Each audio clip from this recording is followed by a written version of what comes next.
David Honor avec nous sur motovert.com. David, comment ça se passe cette année pour toi, l'élite? On t'a vu en GP l'an passé, on espérait peut-être t'y revoir, et puis manque de bol. C'est que l'élite cette année? Bah oui, j'espérais, après mes bonnes perfs, on va dire en GP, j'espérais plutôt repartir sur une saison de GP, mais malheureusement ça s'est pas fait, j'ai pas réussi à trouver d'accord, et puis du coup je suis quand même content, je repars sur l'élite avec KTM France et mes sponsors qui m'aident depuis longtemps, et du coup je suis quand même satisfait, c'est un bon championnat, il y a des bons pilotes, donc je suis quand même content. Tout le monde a compris dans tes partenaires que l'année passée, si tu les as laissés tomber momentanément, c'est qu'il y avait une opportunité en GP à prendre?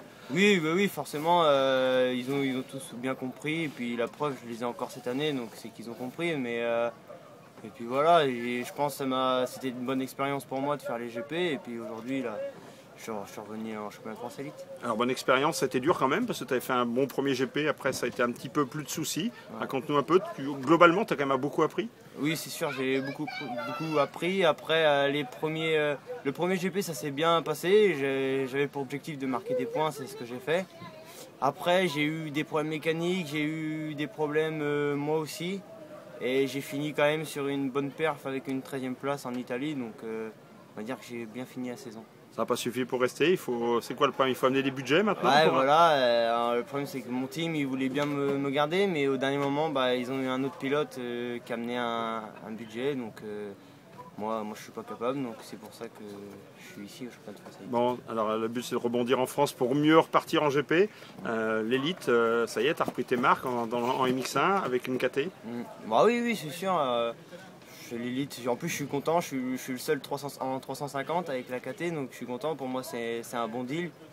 Et puis franchement je me plais bien ici, donc c'est bien, c'est cool. 3,5, pas trop désavantagé un petit peu au départ quand même? Non, l'année dernière on se rappelle que tu partais super bien en élite. Non, franchement là je l'ai encore prouvé tout à l'heure, j'ai fait des bons départs, donc franchement je me régale avec cette moto, c'est parfait. Alors le but c'est d'en refaire un petit peu de GP, non? Genre la France ou quelques expériences? Oui, c'est sûr, j'ai toujours pour but de faire des GP, après on va voir les opportunités.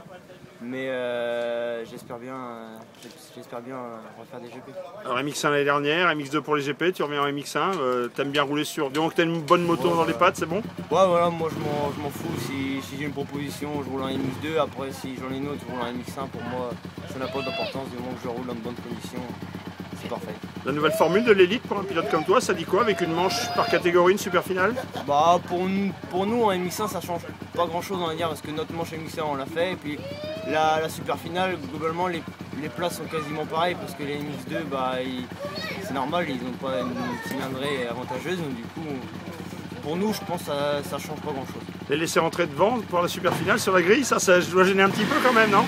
Après ça c'est sûr, c'est un peu désavantageux, parce que on a du mal à préparer notre race, là on rentre loin, donc du coup c'est un peu compliqué, mais bon on fait avec, c'est le règlement, c'est comme ça. Merci, bah écoute, bonne saison et à bientôt sur motovert.com. À bientôt.